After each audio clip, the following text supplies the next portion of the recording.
Okay, तो हम यहाँ पे पहला क्वेश्चन देखते हैं।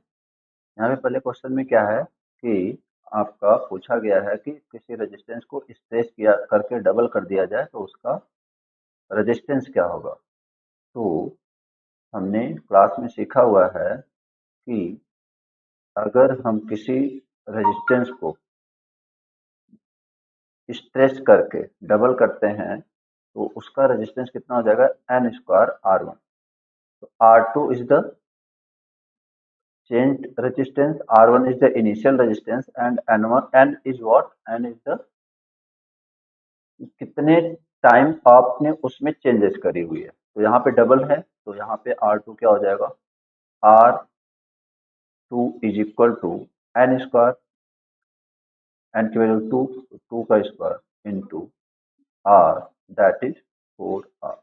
सो answer will be C. Okay, next move to the next question. Okay, अब यहाँ पे क्या है, 10 meter long wire resistance 20 ohms is connected series. तो आप सिंपल एक वायर है रेजिस्टेंस, पहले तो आप ये समझ लीजिए कि वो पोटेंशियल ग्रेडियंट होता क्या है। What is potential gradient. तो पोटेंशियल ग्रेडियंट यहाँ पे क्या है, dV बाई dl या फिर voltage upon per unit length. अब यहाँ पे जो टोटल, अब एक आपका क्या लगा हुआ है कि एक रेजिस्टेंस है और इस रेजिस्टेंस का जो एक वायर है, एक वायर है जिसका रेजिस्टेंस है 20 ओम और लेंथ कितना है 10 मीटर। और उसके बाद एक आपका इंड्यूस्ड ईएमएफ है जिसमें एक और रेजिस्टेंस लगा हुआ है और उस रेजिस्टेंस की वैल्यू कितनी है, according to the given data, resistance of 10 ohm और यहाँ पे वोल्टेज कितना 3 वोल्ट। तो अब पूछा गया क्या यहाँ पे, potential gradient that is voltage upon length. तो टोटल लेंथ कैलकुलेट करते हैं। तो 20 ओम रेजिस्टेंस का लेंथ है 10 मीटर। इसका मतलब अगर मैं सिंपली 10 मीटर रेजिस्टेंस के लेंथ की बात करूं तो दैट विल बी 5 मीटर। तो टोटल लेंथ इज 10 प्लस 5। तो total voltage is 3 volt divide by total length 10 plus 5, 10 plus 5। 10 meter किसका वोल्टेज है, किसका लेंथ है, 20 ओम रेजिस्टेंस का। 5 मीटर किसका लेंथ है, आपके 10 ओम रेजिस्टेंस का। तो यहाँ पे आपका जो पोटेंशियल ग्रेडियंट हो जाएगा 3/15 या फिर 1/5 या फिर 0.2 volt per meter, volt per meter. तो answer will be C. Next पे मूव करते हैं।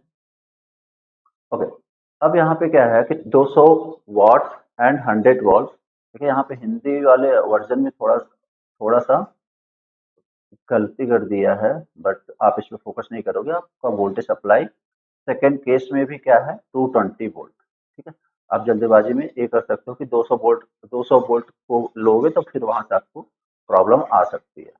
तो खैर, तो जब भी ऐसे क्वेश्चन आए, देखो इस रेटिंग दी है, तो जब भी बल्ब की रेटिंग दी है वाट और वोल्टेज में, तो आप पहले क्या निकालोगे, रेजिस्टेंस। तो रेजिस्टेंस ऑफ बल्ब फर्स्ट क्या होता है, पी इक्वल टू क्या होता है, वी स्क्वायर बाई आर। तो आर इक्वल टू क्या हो जाएगा, वी स्क्वायर बाई पी।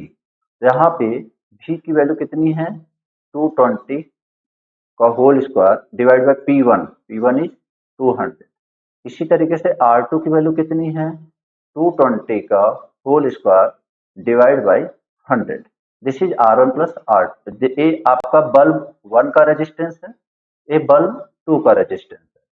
अब आपसे बोला क्या गया है कि दोनों बल्ब को, मतलब अगर मैं आपको डायग्राम के थ्रू समझाऊं तो यहाँ पे ये पहला बल्ब और ये आपका सेकेंड बल्ब, और दोनों बल्ब को जोड़ा किस में गया, सीरीज में, और किस सप्लाई के साथ जोड़ा गया है। तो यहाँ पे बोला गया है कि आपका सप्लाई वही है, कितना है 220 वोल्ट।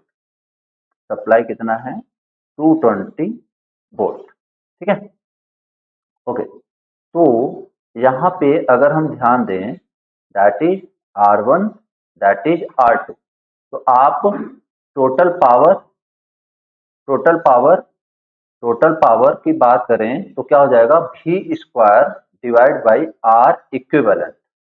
अब इस पे देखिए क्या हो जाएगा, 220 वोल्ट का whole square divide by R equivalent total resistance, that is R1 plus R2, that is R1 plus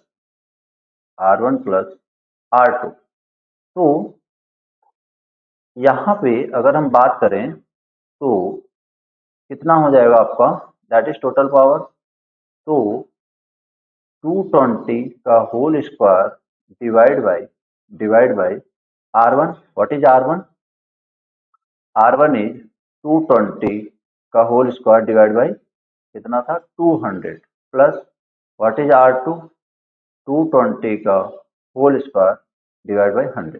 तो आपको हो सकता है कुछ लोगों को लेंदी लग रहा हो, बट ये लेंदी नहीं है, काइंड ऑफ ए प्रैक्टिस की रिक्वायरमेंट करता है, दैट्स इट। ठीक है, ओके, 1/1/200 प्लस 1/100, जब आप यहाँ पे एलसीएम ले लोगे, सॉल्व करोगे, कितना आ जाएगा 200/3, that is equal to 66.66 watt.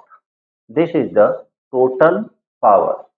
This is the total power. So देखते हैं आंसर कौन सा है, 66.66 है ऑप्शन में, तो अगर नियरेस्ट ऑप्शन में देखें तो that is option C. I hope समझ में आ गया होगा। ठीक है, नहीं समझ में आया तो एक बार दोबारा से आप पीछे बैक करके देख सकते हैं। अब next question, 3 2 ohms resistance are connected to form a triangle.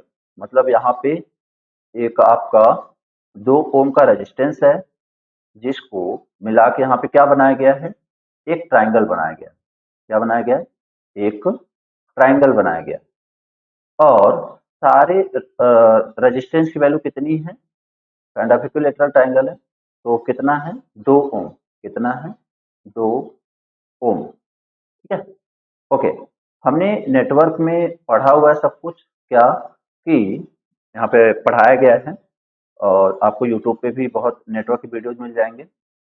वहां पे हमने क्या बताया है कि जब भी आप दो टर्मिनल के बीच का रेजिस्टेंस निकालते हो, तो काइंड ऑफ अब आप देखो, इस रेजिस्टेंस जब भी आप निकालोगे तो मतलब यहाँ से एक तरीके से वर्चुअल सप्लाई देते हैं हम, और जिस जिस पाथ से करंट जाता है उसको हम कंसीडर करते हैं, तो इस पाथ में कोई करंट नहीं जाने वाला है।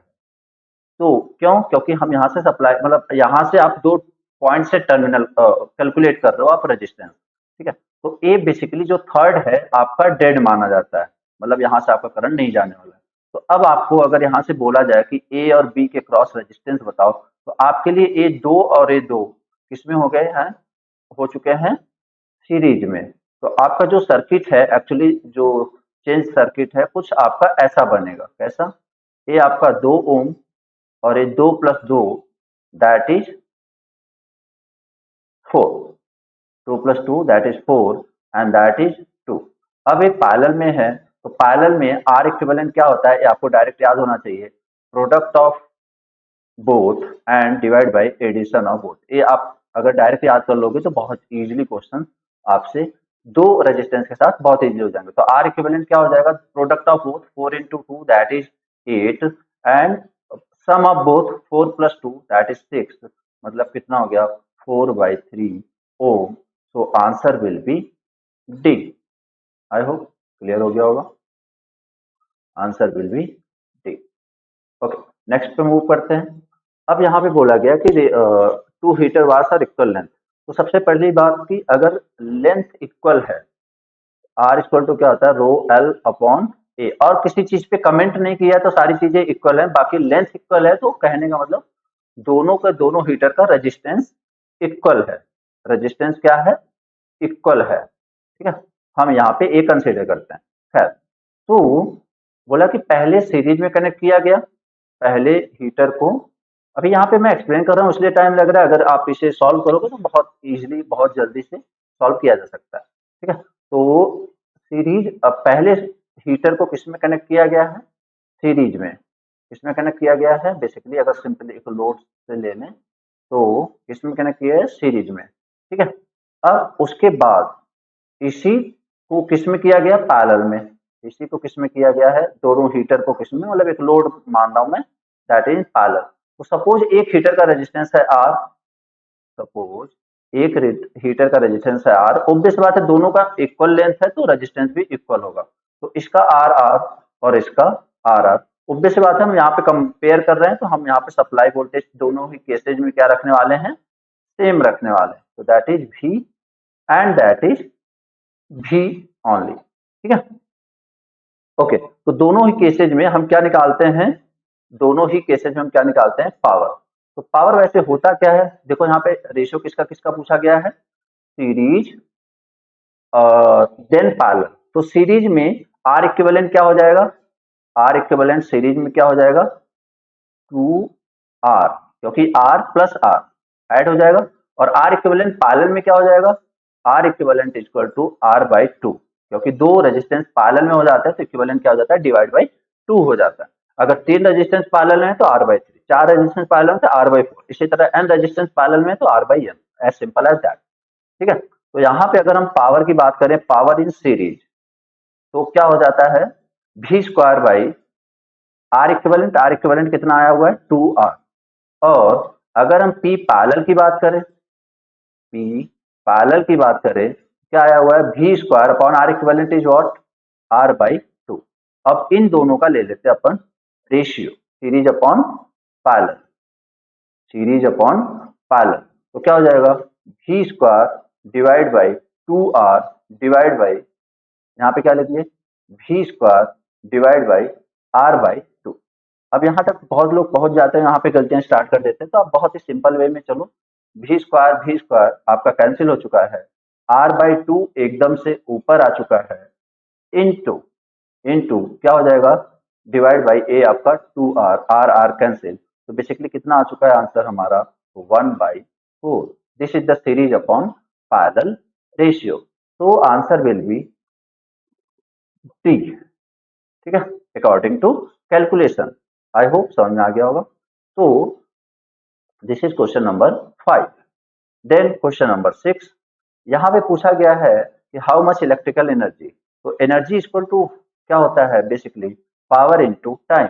और पावर क्या होता है, पावर, अब यहाँ पे देखते हैं पावर कितना कंज्यूम हो रहा है।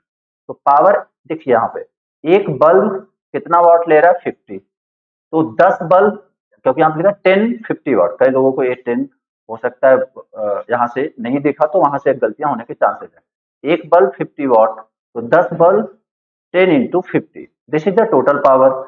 एक घंटे में, मतलब बेसिकली एक सिंपली 1 आवर्स में, तो एक दिन में 10 आवर्स चल रहा है, तो मतलब ये 10 आवर्स में टोटल पावर हो गया, इनटू कितने दिन में, ये तो एक दिन का पावर हो चुका है, देखिए ए 1 आवर का पावर है, ठीक है। उसके बाद अगर मैं पूरे की बात करूं तो ए आपका एक दिन का पावर है, क्योंकि एक दिन में सिर्फ 10 घंटे चल रहे हैं। और टोटल की पावर की बात करें तो आपको मल्टीप्लाइड करना पड़ेगा कि कितने दिन आप चला रहे हो, तो दैट इज 30। तो यहाँ पे कितना आ चुका है, 5000 इंटू 30, 5000। बट यहाँ पे आपको पता है कि एनर्जी जो होता है किसमें होता है, किलो वाट आवर, आवर में, टाइम तो हमारा वाट में है बट पावर किसमें है, वाट में, तो हमें किस में कन्वर्ट करना पड़ेगा, किलो वाट में। तो किलो वाट में पावर कितना हो जाएगा, 5 इंटू 30, तो इसका मतलब यहाँ पे कितना हो गया, 150 kilowatt hour. This is the total power and so option will be C, ठीक है, ये आपका आंसर हो जाएगा। नेक्स्ट क्वेश्चन पे चलते हैं। अब यहाँ पे क्वेश्चन नंबर 7, यहाँ पे बोला है कि force between two plates of the parallel plate capacitor. तो F इक्वल टू क्या होता है, आपने पढ़ा होगा, Q इंटू ई, मतलब किसी भी इलेक्ट्रिक फील्ड में अगर कोई चार्ज रखा जाता है तो उस पर क्या लगता है, फोर्स लगता है। कोई भी, किसी भी इलेक्ट्रिक फील्ड में कोई चार्ज रखा जाता है तो उस पर एक फोर्स लगता है, तो that is F equal to Q into E. मतलब, और हमें पता है कि for a capacitor Q equal to क्या होता है, C into V. Then about electric field intensity के बारे में डिस्कस करते हैं। तो इलेक्ट्रिक फील्ड इंटेंसिटी क्या होता है, टोटल वोल्टेज अपॉन डिस्टेंस। यहाँ पे हम कैपेसिटर की के फॉर्म में बात कर रहे हैं तो कैपेसिटर के बीच का distance that is small D, that is small D. तो बट यहाँ पे जो इलेक्ट्रिक फील्ड इंटेंसिटी है दैट इज कंबाइंड, मतलब दोनों प्लेट के according, but we need only one plate electric field intensity. तो यहाँ पे हम क्या कर देंगे, V बाई डी, मतलब उसे हाफ कर देंगे तो V डिवाइड बाई 2 BD। तो यहाँ पे जो आपका फोर्स हो जाएगा क्या हो जाएगा, CV square divide by 2D। So answer should be according to calculation F equal to CV square divide by 2D। I hope सबको क्लियर हो गया होगा। आगे बढ़ते हैं। तो ampere turn per meter is the unit of. तो देखो यहाँ पे अगर सिंपल, चलो मान लो किसी को भूल भी रहा है, डायरेक्ट नहीं याद है, तो एम्पियर, एम्पियर किसका है, करंट का। टर्न किसका है, एन का। एम्पियर किसका, करंट का। टर्न किसका है, एन का। और मीटर दैट इज लेंथ।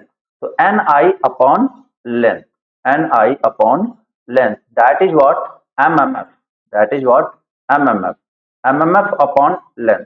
तो ये बेसिकली आपका क्या हो जाता है, that is magnetizing force, that is what, magnetizing force represented by H. इसको बोलते हैं मैग्नेटिक फील्ड इंटेंसिटी भी बोलते हैं हम, मैग्नेटाइजिंग फोर्स भी बोल सकते हैं। और यहाँ पे ठीक है, तो ये आपका, इसका आंसर क्या हो जाएगा फिर आपका, यहाँ पे आंसर शुड बी सी। ठीक है, जिसको भी आप कोई और आंसर लगता है यहाँ पे कमेंट करके बता सकते हैं। ठीक है, okay. Question number 9, question number 9, magnetic flux passes more readily through, magnetic flux passes more readily through. तो obvious सी बात है, यहाँ पे मैग्नेटिक फ्लक्स कहाँ से पास करता है, जो बहुत ही अच्छा मैग्नेटिक मटेरियल हो। तो यहाँ पे मैग्नेटिक मटेरियल जितने भी गिवन ऑप्शन है उसमें से सबसे अच्छा मैग्नेटिक मटेरियल जो शो बिहेवियर जो शो करेगा वो कौन है, आयरन। क्योंकि अगर मैं सिंपल बात करूं कि एयर, मतलब मैग्नेटिक प्रॉपर्टी जैसे एयर की इन कंपेयर टू आयरन कितनी होती है, तो अगर एयर की रिलेटिव परमिटिविटी 1 है तो आयरन की कितनी होती है, मतलब काइंड ऑफ हम जो वहां पे स्टील आयरन की बात कर रहे हैं वहां पे तो 1000 टाइम्स, मतलब बहुत ज्यादा होती है।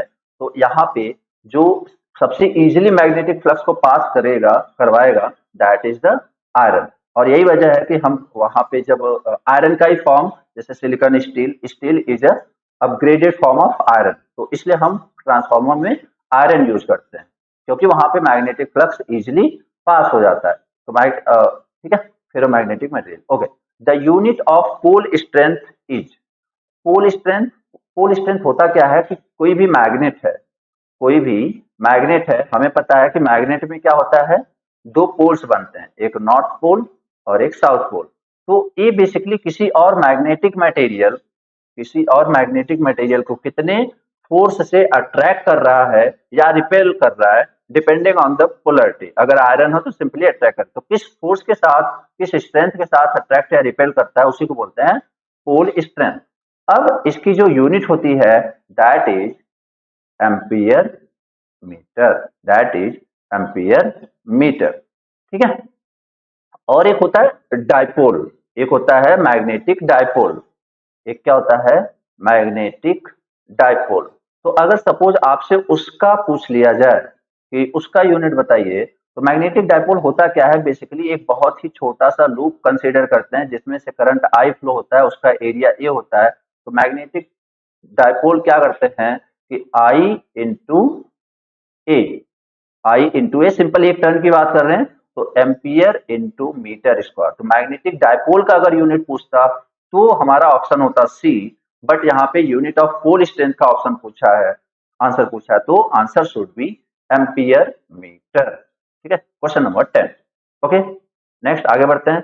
MMF in a magnetic circuit corresponding to, ये इसको हमने यूट्यूब के चैनल पे अपने बहुत ही अच्छे से एक्सप्लेन किया हुआ है। मैग्नेटिक सर्किट और इलेक्ट्रिक सर्किट को पूरा प्रॉपर वे में एक्सप्लेन किया हुआ है वहां पे 3 घंटे के लेक्चर के में सारा कुछ, तो वहां पे आप जाके देख सकते हो। फिलहाल तो यहाँ पे जैसे कि अगर मैं सिंपल बात करूं एक थोड़ा सा वे में, कि जैसे यहाँ पे मैग्नेटिक सर्किट में एमएमएफ होता है और इलेक्ट्रिक सर्किट में क्या होता है कि ईएमएफ, इलेक्ट्रिक सर्किट में क्या होता है ईएमएफ, मैग्नेटिक सर्किट में क्या होता है एमएमएफ। मैग्नेटिक सर्किट में जो आपका यहाँ पे फ्लक्स होता है, यहाँ पे क्या होता है करंट होता है।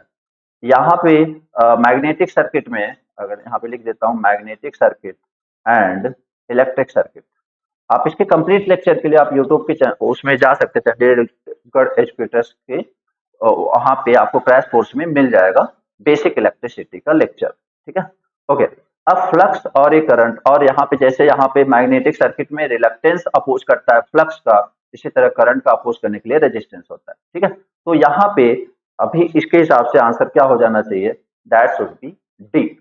ओके, आगे बढ़ते हैं। The BH curve of will not be straight line. तो जैसे देखिए बीएच कर्व होता क्या है, बीएच कर्व बेसिकली आपका, आप कितना इंटेंसिटी या कितना करंट दे रहे हो उसके करस्पॉन्डिंग कितना मैग्नेटिक फ्लक्स डेंसिटी क्रिएट हो रहा है, that is the BH curve, ठीक है। तो जैसे अगर सिंपल एयर की बात करें तो एयर में कभी भी सैचुरेशन नहीं आता। एयर में सैचुरेशन क्यों नहीं, मतलब एयर में कभी भी सैचुरेशन नहीं आता क्योंकि वहां पे जो मैग्नेटिक फ्लक्स है, जो मैग्नेटिक फ्लक्स है वो आपका मतलब एक तरीके से जो एयर है वो लीकेज क्या करता है, रेजिस्टेंस बहुत ज्यादा करता है, रेजिस्टेंस बहुत ज्यादा करता, मतलब एयर सॉरी फ्लक्स को मतलब आप ये समझो कि फ्लक्स को पास नहीं करने देता, अपोज बहुत ज्यादा करता है, ठीक है। तो इसलिए उसका जो बीएच कर्व होता है वो लगभग नियरली लीनियर होता है। और यहाँ पे क्या होता है, ये भी डायमैग्नेटिक मटेरियल है, ये भी क्या है डायमैग्नेटिक मटेरियल, मतलब this is not the ferromagnetic material. तो not be straight line, obvious बात है इसका आंसर क्या हो जाएगा, डी हो जाएगा। क्यों हो जाएगा इसको समझते हैं। देखिए आपने जितनी बार भी बीएच कर्व पढ़ा होगा, जैसे आपने पढ़ा होगा बीएच कर्व, तो आप उसको कैसा होता है हिस्टैरिसीस कर्व या फिर बीएच कर्व, वो एक ही बात है, ठीक है। तो आपको ऐसा दिखा होगा, और ऑब्वियस सी बात है किसका होता है मैग्नेटिक मटेरियल का, और मैग्नेटिक मटेरियल में हम क्या यूज करते हैं बेसिकली आयरन। तो यहाँ पे सॉफ्ट आयरन आंसर होता, हार्ड आयरन आंसर होता, सिंपली आयरन आंसर होता, तब भी सब में क्या होता है एक ही आंसर होता। इसमें क्या होता है सैचुरेशन पॉइंट आता है, अगर सैचुरेशन पॉइंट ना आता तो हमारा जो ग्राफ होता कुछ ऐसा होता, ठीक है। तो इसलिए हमारा जो आंसर होगा that should B soft iron, क्योंकि हमें पता है कि क्या होता है बीएच कर्व में सैचुरेशन आता है जो भी मटेरियल हम यूज करते हैं फॉर ट्रांसफॉर्मर, ठीक है। तो वो ट्रांसफॉर्मर के लिए ऑब्वियस बात है हम सॉफ्ट आयरन, मतलब सॉफ्ट आयरन भी यूज करते हैं और हार्ड आयरन नहीं यूज करते हैं बेसिकली, क्योंकि उसमें हिस्टैरिसीस लॉस बहुत ज्यादा हो जाता है, ठीक है। This is called retentivity, this is called corrosive force, ये सारी चीजें हम फुल कोर्स में वैसे भी देखते ही है, ठीक है। आगे बढ़ते हैं। current in 2 ampere through a coil set up flux linkage of 4 Weber turn, the inductance of the coil। तो सिंपली क्या पूछा है कि हमें पता है L इक्वल टू क्या होता है N phi अपॉन I। तो अब यहाँ पे current of 2 ampere flux linkage weber turn, देखो यहाँ पे यूनिट से पता चल रहा है कि एन वेबर टर्न मतलब आपका ए, इसकी वैल्यू कितनी है 4 वेबर, इसके फ्लक्स की क्या होता है वेबर और एन का क्या होता है टर्न। तो 4 divide by 2 that is 2 henry only, that is 2 henry only. तो answer should be C. Okay आगे बढ़ते हैं। The specific gravity of electrolyte in lead acid cell increase the internal resistance of the cell, that should be increase। ये internal property होती है, तो that should be increased, ठीक है, according to me. Okay आगे बढ़ते हैं। द फॉर्म फैक्टर ऑफ इसमें से कौन सा ऐसा फॉर्म फैक्टर, देखो सिंपली अगर हम फॉर्म फैक्टर की बात करें, फॉर्म फैक्टर की बात करें तो फॉर्म फैक्टर होता क्या है basically RMS upon average, RMS upon average. तो ऑब्वियस बात है फॉर्म फैक्टर उसी वेवफॉर्म का 1 आएगा जिसका आरएमएस और एवरेज बराबर होगा। और ऐसे दो वेवफॉर्म है, एक तो ए वेवफॉर्म जिसको हम बोलते हैं स्क्वायर वेवफॉर्म, और दूसरा वेवफॉर्म होता है जिसका आरएमएस और एवरेज सेम होता है, that is the DC, that is the DC, simply DC. तो आरएमएस एवरेज दोनों का सेम होता है। तो यहाँ पे ये दोनों ऐसे ग्राफ है जिसका आरएमएस और एवरेज सेम है, तो ऑब्वियस बात है इनका फॉर्म फैक्टर 1 आएगा। तो अब इसमें से देखते हैं ऑप्शन में कौन सा है, साइनोसाइडल नहीं, शॉर्ट स्क्वायर, हाँ ये आपका ये हो सकता है। ठीक है, अगर ऑप्शन में स्क्वायर की जगह डीसी होता, डीसी करंट, तो भी हम बोल सकते थे कि उसका फॉर्म फैक्टर कितना होता है 1। सिंपल सी बात याद रखेंगे, जिसका आरएमएस और एवरेज सेम होता है, और ऐसे सिर्फ दो ही वेव फॉर्म है जिसका आरएमएस और एवरेज सेम होता है, एक स्क्वायर और एक आपका डीसी वेव फॉर्म। आई होप क्लियर हो गया होगा। नेक्स्ट क्वेश्चन पे मूव करते हैं, क्वेश्चन नंबर 16। तो 16 पे अभी हमने क्या देखा, जैसे कि फॉर्म फैक्टर क्या होता है, फॉर्म फैक्टर क्या होता है, basically RMS divide by average, RMS divide by average. तो यहाँ पे जो आपका ये वोल्ट मीटर है, AC volt meter, it will read RMS value. तो आरएमएस वैल्यू क्या हो जाएगा, फॉर्म फैक्टर इनटू एवरेज। ठीक है, अब यहाँ पे अगर हम ध्यान दें कि स्क्वायर वेव है, स्क्वायर वेव है, तो यहाँ पे फॉर्म फैक्टर स्क्वायर वेव का कितना हो जाता है 1, फॉर्म फैक्टर स्क्वायर वेव का कितना हो जाता है, दैट इज 1, और जो एवरेज वैल्यू होगी that is equivalent to 15। So answer should be 15 volt. ठीक है, बाकी अगर किसी को लगता है, मतलब किसी को और लगता है, तो आप कमेंट में आप बता सकते हो। ठीक है, okay, according to me answer should be 15। Okay, देखते हैं आगे, question number 17। Question number 17, okay, in RLC circuit the voltage read at resonance. तो जैसे रेजोनेंस पे अगर हम बात करें, जैसे सिंपल अगर आरएलसी सर्किट का इम्पीडेंस क्या होता है, R plus j XL minus XC. ठीक है, इसी तरीके से वोल्टेज क्या हो जाता है, V R voltage across resistance plus voltage across inductance minus voltage across capacitance. तो एट रेजोनेंस हमें पता है क्या हो जाता है, एक्सएल इक्वल टू एक्ससी या फिर VL इक्वल टू VC, और क्वेश्चन में गिवन भी है। तो V इज इक्वल टू क्या हो जाएगा, VR की वैल्यू कितनी है 40 प्लस J और 60 प्लस माइनस 60 दैट इज 0। तो आपका जो सप्लाई वोल्टेज हो जाएगा दैट इज 40 वोल्ट।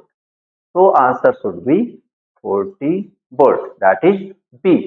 ठीक है, okay, question number 18, impedance of an AC circuit. ये देखिए थोड़ा सा एल कंफ्यूज कर रहा है, बट आई थिंक ये आपका ए बोलने चाह रहे हैं, इनके भाई साहब का मतलब ये है कि 45 angle minus 30 degree ohm, this is the value of the impedance. ठीक है, हो सकता है मिस प्रिंट हो गया हो कि क्योंकि ये यल और ये एंगल आपका, ये बेसिकली एंगल बनाना चाह रहे होंगे, जहां तक मैं गेस कर पा रहा हूं। ठीक है, तो अकॉर्डिंग टू दिस कॉन्सेप्ट आपको पता है, अगर Z equal to R plus j XL होता है and Z equal to R minus j XC, मतलब काइंड ऑफ की कैपेसिटी अगर इंडक्टिव डोमिनेट कर रहा होगा तो प्लस पॉजिटिव होता है, कैपेसिटिव डोमिनेट कर रहा तो निगेटिव होता है।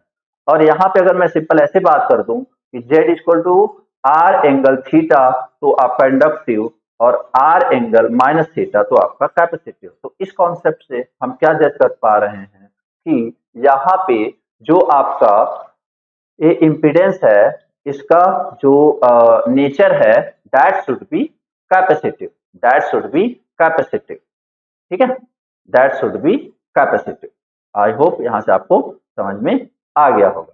तो आंसर शुड बी कैपेसिटिव। ठीक है, answer should be, answer should be capacitive. Okay, next question पे चलते हैं। ठीक है, okay, the conductance and susceptance components of the admittance. तो यहाँ पे अगर देखिए इसका आंसर होगा पैरेलल एलिमेंट्स, कैसे होगा वो अपन वो देख लेते हैं। हमें पता है कि जो एडमिट कंडक्टेंस होता है वो उसको हम कैसे रिप्रेजेंट करते हैं, कुछ इस तरीके से।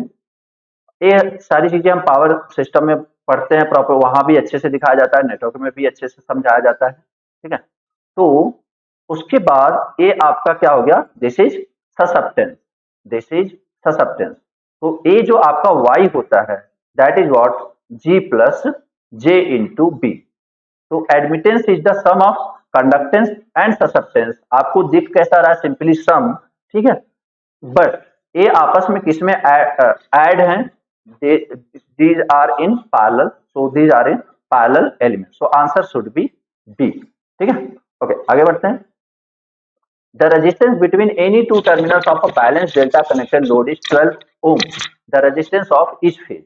तो इसमें बोला गया है कि एक बैलेंस डेल्टा, देखो बैलेंस डेल्टा का मतलब क्या होता है कि सारे के सारा रेजिस्टेंस क्या है, इक्वल है, सारा का सारा रेजिस्टेंस क्या है, इक्वल है। This is the meaning of balanced delta, this is the meaning of balanced delta.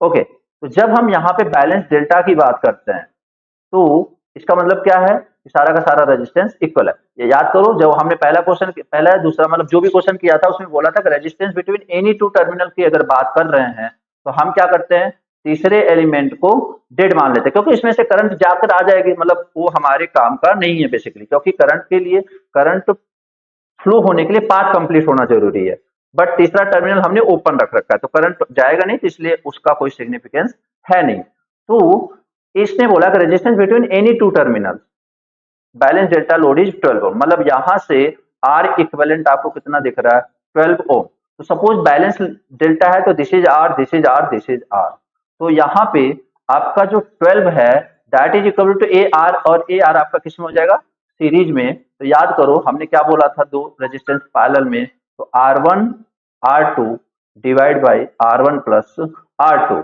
तो यहाँ पे R इंटू R2 की जगह कितना हो जाएगा, R plus R, that is 2R divide by R plus 2R।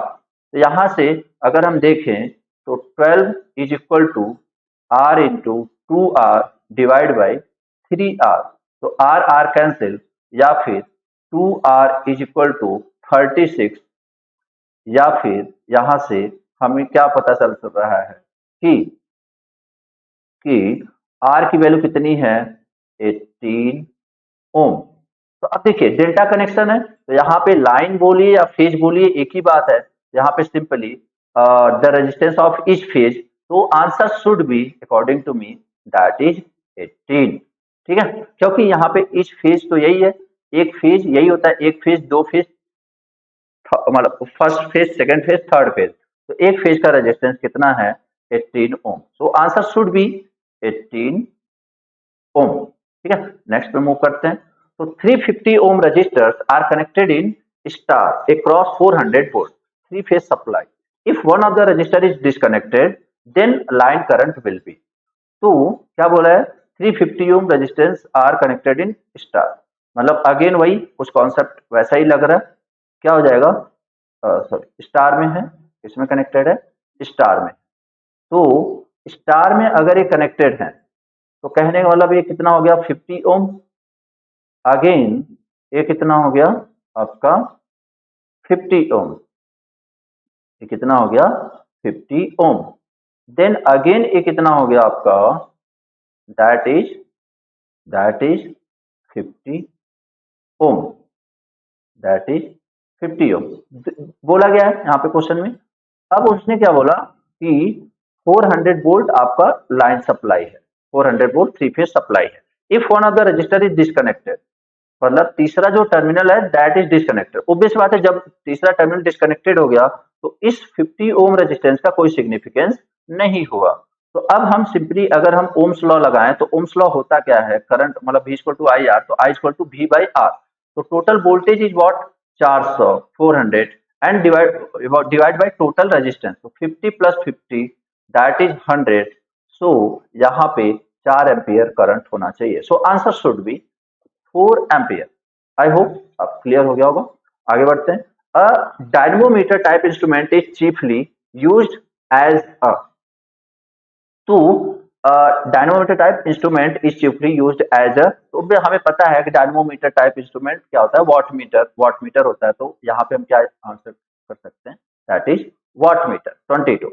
Okay, next, if the current through the operating coil of a moving iron instrument is doubled, then operating force, तो हमने पढ़ा, अब हम जानते हैं कि जो मूविंग आयरन होता है, जो मूविंग आयरन होता है उसमें जो टॉर्क होता है that is proportional to I square, this is about moving iron. और फोर्स क्या होता है, सॉरी टॉर्क क्या होता है, that is force into perpendicular distance, that is force into perpendicular. कहने का मतलब यहाँ पे force is directly proportional to torque, या फिर torque is directly proportional to force and torque is directly proportional to I square. तो यहां से हम कंक्लूड कर सकते हैं force is directly proportional to I square. तो ऑब्वियस सी बात है, जब यहां से बोला गया है कि आपका करंट क्या हो जाएगा डबल, तो ऑपरेटिंग फोर्स क्या हो जाएगा, सिंपल सी बात है, जब ये डबल हो जाएगा 2i का स्क्वायर करोगे आप तो बेसिकली कितना हो जाएगा 4i, मतलब ये कितना हो जाएगा 4 टाइम, ठीक है, क्योंकि डायरेक्ट है, यहाँ पे i की जगह 2i करेंगे तो इसका स्क्वायर करेंगे तो 4 टाइम। ये सिंपल एप्टीट्यूड बेसिक क्वेश्चन है, अब इसके लिए आप कन्वेंशनल वे में नहीं जा सकते, ठीक है।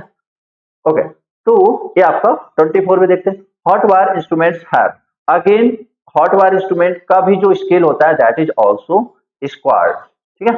आगे बढ़ते हैं, the watt hour meter is, watt hour meter is, watt hour meter क्या होता है, that is about this is and integrating instrument, ठीक है। इंटीग्रेटिंग इंस्ट्रूमेंट जैसे वॉट आवर मीटर होता क्या basically, that is energy meter, that is energy meter, ठीक है, दैट इज एनर्जी मीटर। तो वॉट आवर मीटर की बात कर रहा है तो this is watt and integrating. अब यहीं से ऐसे भी कर सकता है एम्पियर आवर मीटर, तो वो भी इंटीग्रेटिंग इंस्ट्रूमेंट ही है, बट वो क्या मेजर करता है, वो डीसी को मेजर करता है, और ये आपका एसी और डीसी दोनों को मेजर कर सकता है watt hour meter, but ampere hour meter can measure only DC, ठीक है। तो दिस इज एन इंटीग्रेटिंग। आगे बढ़ते हैं, अ 100 watt 250 bulb is put in series with this one. जैसे ही आपके पास दो अलग अलग बल्ब आ जाए, जैसे ही आपके पास दो अलग अलग बल्ब आ जाए, वैसे ही आपको क्या करना है, दोनों की अलग अलग रेजिस्टेंस निकालनी है। तो रेजिस्टेंस बल्ब वन कितनी हो जाएगी, v स्क्वायर बाई पी होता है। जैसे अब देखो फिर से बता दो, p इक्वल टू क्या होता है, v स्क्वायर बाई आर, तो r इक्वल टू क्या हो जाएगा, v स्क्वायर बाई पी। तो v square by P, this is the r of a single bulb.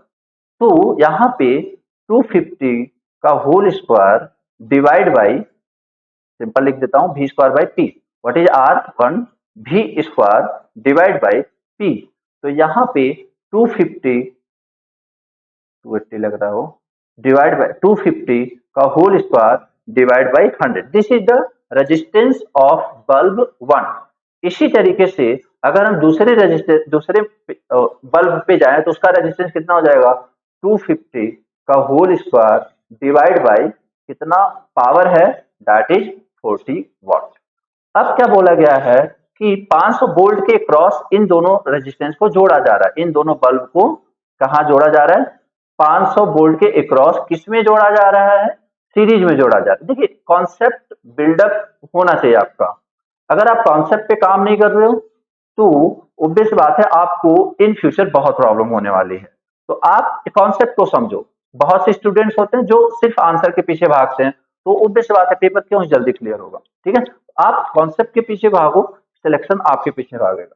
खैर, तो R1 और R2, यहां पे जो वोल्टेज है that is what 500, that is what 500 volt. अब यहां से अगर आपसे करंट पूछा जाए तो सिंपल ओम्स लॉ से आप बता सकते हो क्या कि 500 divide by R1 plus R2, divide by R1 plus R2। अब R1 प्लस R2, अब किसी को लग रहा है सर इतना लेंथी कैलकुलेशन, ऐसा कुछ नहीं है, आपके थोड़ी सी प्रैक्टिस कर लोगे तो बहुत इजी आपको सिंपली आने लगेगा। देखो I equal to voltage 500 divide by R1 plus R2, तो क्या कर सकते हैं अपन, 250 का whole square divide by 100, this is the value of R1, और R2 का इसी तरीके से देख लें तो 250 का होल स्क्वायर डिवाइड बाई 40, ठीक है। अब यहां से इसको हम क्या करते हैं, सॉल्व करते हैं, इसको हम क्या करते हैं, सॉल्व करते हैं, देखते हैं।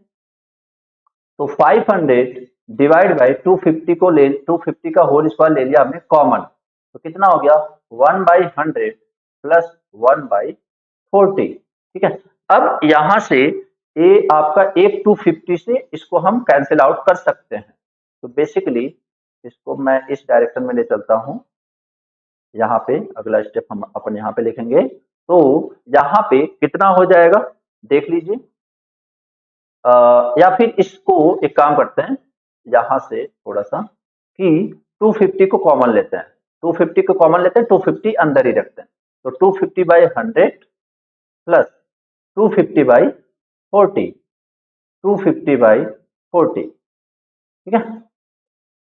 सिंपल, आप कॉन्सेप्ट पे पीछे काम कर लो, ऑब्वियस बात है। फिर वहां से आपको क्या होता है कि सारे पेपर आप इजीली क्लियर कर सकते हो, फिर आपके पास ऑप्शन, फिर आप ऑप्शन लोगे कि किस में जाना है, ठीक है। बट अगर ये आंसर रटते रहोगे, आंसर के पीछे भागते रहोगे, तो आप फिर तो आप भूल जाओ कि आपका जल्दी, नो डाउट सिलेक्शन होगा, मेहनत करोगे क्यों नहीं होगा, बट कॉन्सेप्ट के पीछे चलने से आपको जल्दी सिलेक्शन हो सकता है। 250, तो दैट इज 2, ठीक है। तो 2 डिवाइड बाई यहाँ पे 100/250, मतलब कितना हो गया 2.5, this is the value of I. And 4 मतलब 6 पॉइंट सपोज 2, तो एक कितना हो गया 2 डिवाइड बाई 8.7 के आसपास, या फिर इससे मैं बोल देता हूँ 2.2 डिवाइड बाई 9, मतलब ये आपके पास 0.2 के समथिंग आएगा, 0.9 18 2 0.22 इससे आसपास समथिंग आएगा। ये ऑप्शन देख लेते हैं, ठीक है। तो ऑब्वियस बात है, यहाँ पे फिर एक ही ऑप्शन दिख रहा है, दैट इज ऑप्शन ए, ठीक है। आई होप सबको क्लियर हो गया। सिंपली कुछ नहीं किया, हमने 2 बल्ब दिए थे, दोनों बल्ब की रेट, दोनों बल्ब की क्या करी थी, रेटिंग निकालनी है।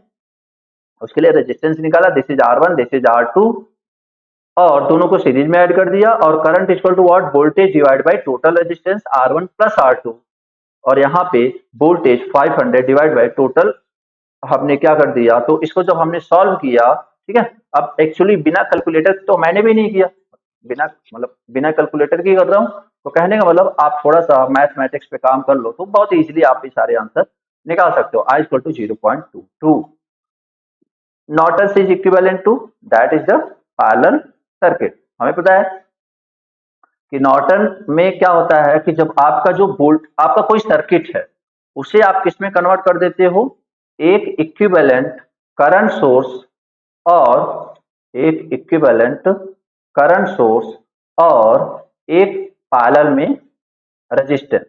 अगर यही क्वेश्चन पूछता कि थेवेनिन, थेवेनिन, तो आप क्या करते, एक सिंपली वोल्टेज सोर्स और उसके बाद सीरीज में क्या हो जाता आपका resistance, that is RTh and that is RN। वो बात अलग है कि RTh और RN निकालने का प्रोसीजर सेम है। This is voltage source and this is IN। तो यहाँ पे हमें नॉर्टन्स के बारे में पूछ रहा है, तो मतलब this is what, parallel circuit, और अगर थेवेनिन पूछता तो that is the series circuit, ठीक है। आई होप क्लियर हो गया होगा। आगे बढ़ते हैं। A 12 volt lead acid battery use in car content. तो सिंपल, हमें पता है कि जो बैटरी होती है किसमें जुड़ी होती है, सीरीज में, और उसमें होते हैं 6 cells connected in series. Okay, what will be the magnetic field of 400 ampere turn per meter. तो मैग्नेटिक फील्ड, अब देखिए यहाँ पे H की जो इन्होंने 4000 वैल्यू दे रखी है, एक्चुअली कहीं ना कहीं मैग्नेटिक फील्ड की इंटेंसिटी का फॉर्मूला है, that is H, ampere turn per metre. और देखो इन्हें क्वेश्चन ने कुछ कुछ बहुत स्पेशली वो किया नहीं है कि क्या पूछना चाह रहे हैं और क्या बताना चाह रहे हैं। यहाँ पे आप देख सकते हैं कि H दिया हुआ है, क्योंकि एम्पियर टर्न पर मीटर हमने अभी बात करी थी। H इक्वल टू क्या होता है, एमएमएफ अपॉन लेंथ, ठीक है। तो उसके हिसाब से दिख रहा है कि 4000 इन्होंने H दे रखा है। उसके बाद इन्होंने पूछा क्या, पूछा क्या है, मैग्नेटिक फील्ड, और यूनिट किसका दे रहे हैं, एम्पियर टर्न, और एम्पियर टर्न किसका किसका होता है, दैट इज एमएमएफ, एमएमएफ का होता है एम्पियर टर्न।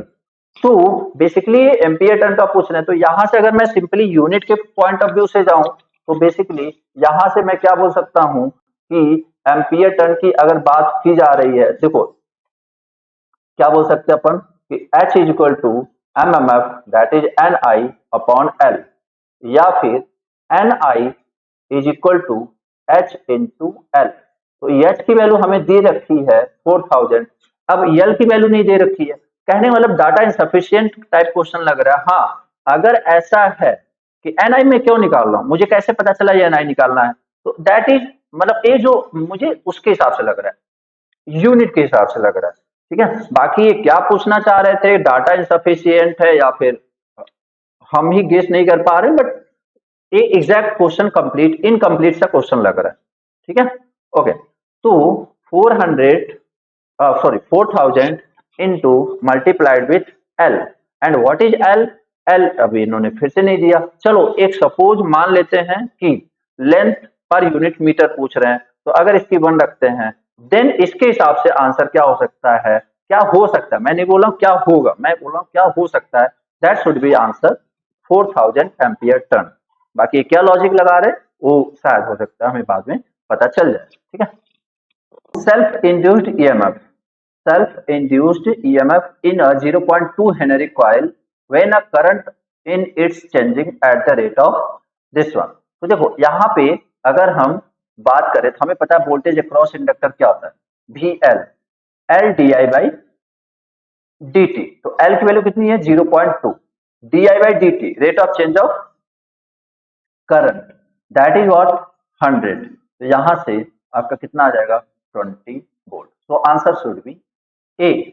आगे बढ़ते हैं, the power factor of resonance in RLC circuit. तो हमें पता है आरएलसी रेजोनेंस पे हमारा जो सर्किट का पावर फैक्टर होता है दैट इज यूनिटी ओनली। ठीक है, पावर फैक्टर। ठीक है, और अगर रेजोनेंस पे तुमसे पूछ लिया जाए इम्पीडेंस तो दैट इज आर।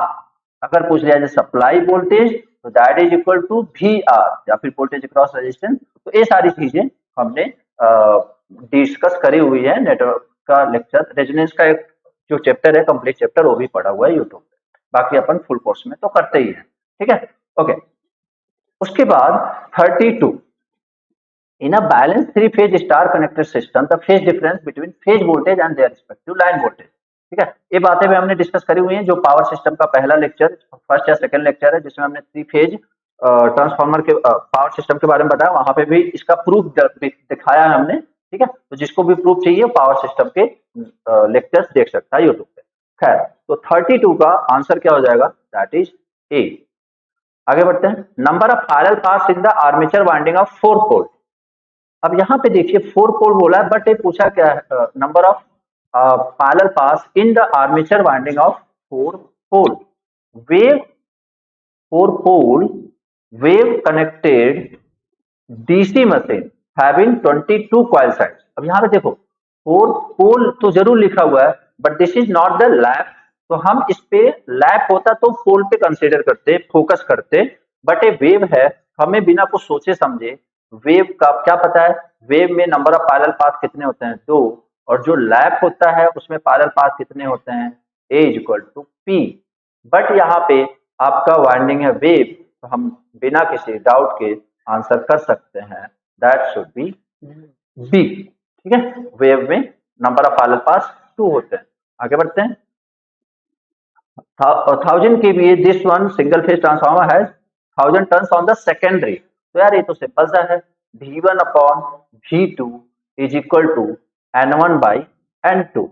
तो इसमें क्या बोला गया है, प्राइमरी का वोल्टेज कितना है 1100, सेकेंडरी का कितना है 400, N1 की वैल्यू कितनी है पूछा गया है, N2 की वैल्यू कितनी है दैट इज 100, दैट इज 100। तो यहां से N1 की वैल्यू कितनी, V1 upon V2 equal to N1 upon N2। तो यहाँ पे N1 कितना आ जाएगा 1100 इंटू 100 इंटू 400, ए आपका कैंसिल हो गया, और 1100 divide by 4 that will B 275। ठीक है, ओके। आगे बढ़ते हैं, maximum efficiency of transformer occurs when. तो अगर मैक्सिमम एफिशिएंसी ऑफ ट्रांसफार्मर की बात करें तो हमें पता है क्या होता है कि सिंपल जो हमें याद रहता है क्या, कि iron loss is equal to copper loss, but iron loss is the sum of hysteresis plus eddy current loss.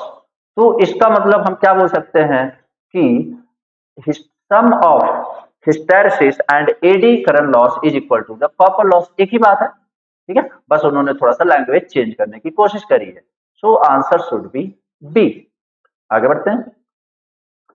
A 440 volt 50 hertz three phase induction motor rotates at this one on full load. अब देखिए full load पे चल रहा है, मतलब कि आपका अगर सिंपल 440 अगर ये फुल लोड पे चल रहा है, फुल लोड पे जो इंडक्शन मोटर होता है near to the synchronous speed चल रहा होता है। सिंक्रोनस स्पीड क्या होता है, N S equal to 120 f upon P. तो इसकी अप्रोक्सीमेट वैल्यू कितनी हो रही होगी, 1500, क्योंकि नो लोड पे है, मतलब थोड़ा सा वो गैप होता है, दैट इज कॉल्ड स्लिप। ठीक है, तो 1500। तो यहाँ से अब हमें पता है, जैसे अब यहाँ से नंबर ऑफ पोल्स पूछा जाए तो आप क्या बोलोगे, 120 इंटू एफ डिवाइड बाई 1500, तो 120 इंटू एफ की वैल्यू कितनी है 50 डिवाइड बाई 1500।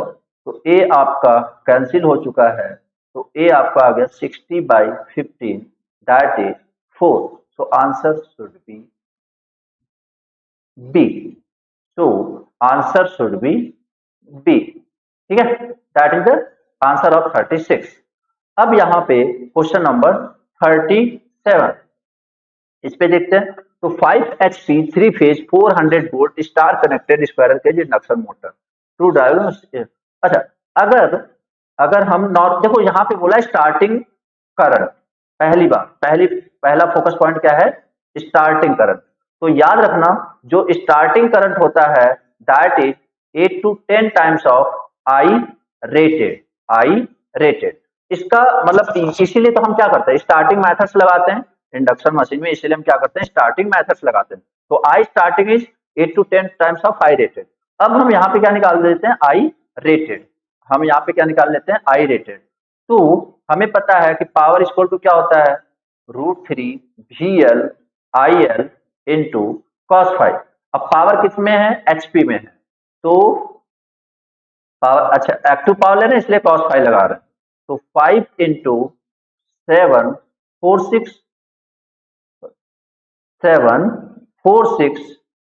मतलब 1 HP का power, that is equal to √3। VL की वैल्यू कितनी है 400, IL की वैल्यू हमें निकालनी है, और cos 5 जब हम इंडक्शन मोटर ऑपरेट कर रहे हैं फुल लोड पे, तो मतलब एक काइंड ऑफ, चलो एक अप्रोक्सीमेट ले लेते हैं 0.8। तो यहां से जब आप IL की वैल्यू निकालोगे, तो ये कैलकुलेट करके देखता हूं मैं, तो आई थिंक ये आपका आएगा 6 से 7 के बीच में। ठीक है, चलो सपोज एक फिक्स ले लेते हैं कि मान लीजिए 6 आ गया आपका। ठीक है, IL की वैल्यू कितनी है, this is the rated, but हमको पता है कि जो स्टार्टिंग है that is the 8 to 10 times of rated. तो मान लो 8 इंटू 6 कर दिया, कितना आ गया 48 एम्पियर, 48 एम्पियर। अब इसका मतलब स्टार्टिंग करंट कितना 48 एम्पियर। अब हम जब ऑप्शन पे जाते हैं तो 40, 100, 150, 200, तो यहाँ पे हमारे हिसाब से मोस्ट अप्रोप्रिएट आंसर होना चाहिए, दैट इज 40 एम्पियर। ठीक है, आई होप क्लियर हो गया होगा। ठीक है, आप कैलकुलेशन करके देख सकते हो। Okay, 39 synchronous motors are to be used in the situation where the load is constant, load is required to be driven at very high speed। तो सिंपल सी बात है कि जहां पे जो सिंक्रोनस मशीन होता है उसमें क्या होता है, NR इक्वल टू NS, मतलब कांस्टेंट स्पीड पे चल रहा है। तो जब भी आपको लोड कांस्टेंट स्पीड पे चलाना हो तब आप इसे यूज करोगे। Pitch factor of 5/6 short pitch coil. तो पिच फैक्टर होता क्या है, दैट इज कॉस अल्फा या कॉस एप्सिलॉन। ठीक है, देखिए क्या होता है, जैसे देखिए pitch factor that is KP, वो क्या होता है कॉस अल्फा/2। अल्फा क्या होता है, अल्फा जिस एंगल से आपका शॉर्ट पिच किया गया है। हमें पता है एक पोल का इलेक्ट्रिकल एंगल कितना 180, तो दैट इज 5/6। इसने बोला पिच फैक्टर। तो अगर मैं सिंपली सेम नंबर से मल्टीप्लाई कर दूं तो कितना हो गया 150 डिवाइड बाई 180।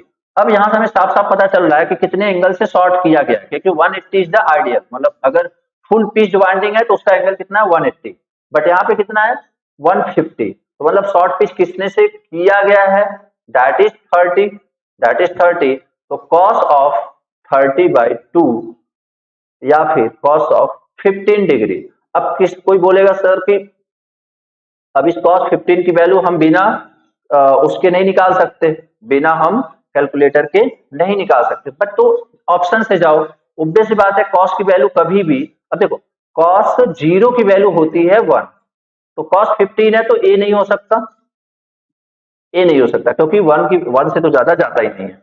बात रही ऑप्शन ए और ऑप्शन बी, तो सपोज यहाँ पे cos 30 की वैल्यू कितनी होती है, cos 30 की वैल्यू √3/2 या फिर 0.866, मतलब cos 30 की वैल्यू होती है 0.866, इसका मतलब cos 15 की वैल्यू इससे तो ज्यादा रहेगी, क्योंकि cos 0 की वैल्यू 1, मतलब 15 की वैल्यू 1 और 0.866 के बीच में रहेगा, क्योंकि 15 है, तो ऐसा ऑप्शन आपको सिर्फ ऑप्शन ए में मिलेगा। सो answer will B 0.966। I hope समझ में आ गया होगा। ठीक है, आगे बढ़ते हैं। In an alternator damper winding are use. देखो वैसे तो मेनली जो अल्टरनेटर हो चाहे सिंक्रोनस मोटर हो, दोनों में से ही जो डैम्पर वाइंडिंग यूज किया जाता है वो किसके लिए, टू प्रिवेंट हंटिंग से प्रिवेंट करने के लिए, बट उसके अलावा सिंक्रोनस मोटर में जो डैम्पर वाइंडिंग यूज किया जाता है to start the synchronous motor. ठीक है, मतलब जो काम पोनी मोटर करता है वही यहाँ पे वही डैम्पर वाइंडिंग भी कर रहा होता है, मतलब स्टार्टिंग में एज ए इंडक्शन मोटर काम कर रहा होता है। बट अगर हम अल्टरनेटर में बात करें तो एक तो चलो ठीक है आपका हंटिंग से प्रिवेंट करता है, इसके अलावा क्या करता है, आपका जो आर्मेचर रिएक्शन है उसको भी रिड्यूस करता है, मतलब आपका उस जो नेगेटिव सीक्वेंस करंट है उसको क्या करता है, सप्रेस करता है। तो answer should be D. The direction of rotation of ordinary shaded pole single phase induction motor. ठीक है, तो यहां पे याद रखना कि उसका डायरेक्शन रिवर्स नहीं किया जा सकता। किसका, क्योंकि आपको कहीं ना कहीं अगर चलती हुई मशीन में उसमें क्या लगा होता है कि शेडेड रिंग लगा होता है, और चलती हुई मशीन में शेडेड रिंग तो आप यहां से उठा के यहाँ पे करोगे नहीं, और जब से उठा के यहां से यहां नहीं करोगे तब तक डायरेक्शन चेंज नहीं किया जा सकता। So can not be reverse. आगे देखते हैं 43। Selection of motor for any application depends upon which factor. तो ऑब्वियस बात है सारे के सारे फैक्टर हम कंसीडर करेंगे। आगे देखते हैं, Kandela is the unit of. देखो कंडेला वैसे तो होता है ल्यूमिनस इंटेंसिटी का, बट वो ऑप्शन में नहीं है, तो क्या लिखेंगे, ल्यूमिनस कैरेक्टरिस्टिक। ठीक है, resistance welding can not be use for, तो ऑब्वियस बात है डाइलेक्ट्रिक के लिए यूज नहीं किया जा सकता, क्योंकि डाइलेक्ट्रिक के लिए क्या यूज करते हैं, डाइलेक्ट्रिक मटेरियल के लिए हम इंडक्शन हीटिंग। आगे देखते हैं, in the process of refining of metal the impure metal is made as. तो इसमें थोड़ा सा डाउट है, but I think answer should be anode. बाकी अब देखते हैं एचपी वाले क्या आंसर के में डालते हैं। ठीक है, okay. Which of the following motor is use in house hold refrigerator. हमें पता है कि हम क्या यूज करते हैं, इंडक्शन मोटर, जो कि ऑप्शन में नहीं है, तो इसलिए क्या कर देंगे अपन, none of these. The type of DC motor used in electric traction is, type of DC motor used in electric traction is.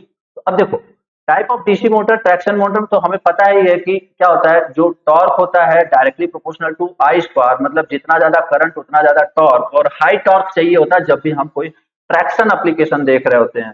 तो ये रिलेशन किसमें होता है, सीरीज मोटर में, इसलिए हम यूज करेंगे सीरीज मोटर। आगे बढ़ते हैं, chemical effect is utilized in. Obvious बात है जो एम्पियर आवर होता है, मतलब डीसी बैटरी, उसमें हम यूज करते हैं केमिकल इफेक्ट चार्ज करने के लिए। The gravity control instrument must be use. Gravity properly 9.8 कब लगेगा, जब आपका इंस्ट्रूमेंट वर्टिकली होगा। ठीक है, जब आपका इंस्ट्रूमेंट वर्टिकली होगा तब आपका क्या लगेगा, आपका इस तरीके से ग्रेविटी कंट्रोल इंस्ट्रूमेंट। ठीक है, आगे बढ़ते हैं, आगे देखते हैं। A dynamometer type, dynamometer watt meter can't read. देखो यहाँ पे कांट है, याद रखना, कांट रीड। रीड होता तो ऑप्शन होता सी, बट कांट है, तो यहाँ पे एसी को भी मीट करता है, डीसी को भी करता है, तो आंसर शुड बी डी। ठीक है, this is none of D.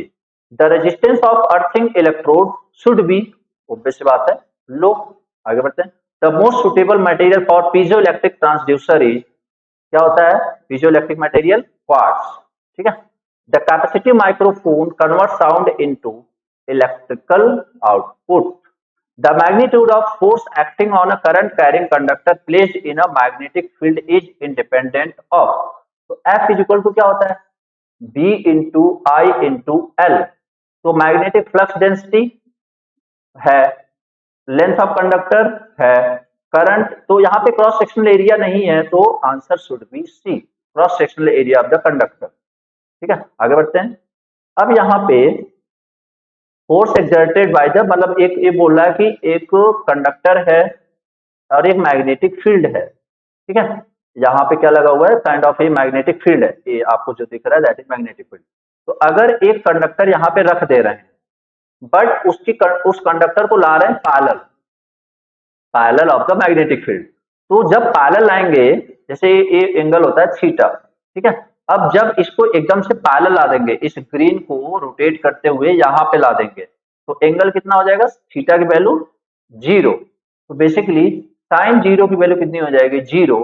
तो इसलिए एफ इक्वल टू क्या हो जाएगा? बी आई एल इंटू 0, क्योंकि साइन 0 की वैल्यू 0। तो आपका आंसर क्या हो जाएगा? ए। ठीक है, आगे बढ़ते हैं। Reluctance offered by the magnetic circuit, reluctance offered by the magnetic circuit depends on the, हमें पता है जवन, reluctance offered by L upon mu into A. So, reluctance offered by magnetic circuit depends upon the nature of the magnetic material, length of the magnetic flux path, cross sectional area of the material. तो basically ये क्या करता है? All of these. क्यों? क्योंकि सारे parameters यहाँ पे आ रहे हैं। ठीक है, 59 क्या है? A coil of this turn connected to 50 volt DC supply if the coil resistance is 10 ohm, the MMF।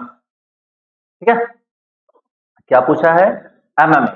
तो MMF का फॉर्मूला क्या होता है? सिंपल, N इंटू आई। तो N की वैल्यू कितनी है? 250। I की वैल्यू कितनी है? तो I की वैल्यू क्या होता है? Basically V upon R। तो V की वैल्यू कितनी है? 50 वोल्ट। R की वैल्यू कितनी है? 10। तो यहां से क्या हो जाएगा?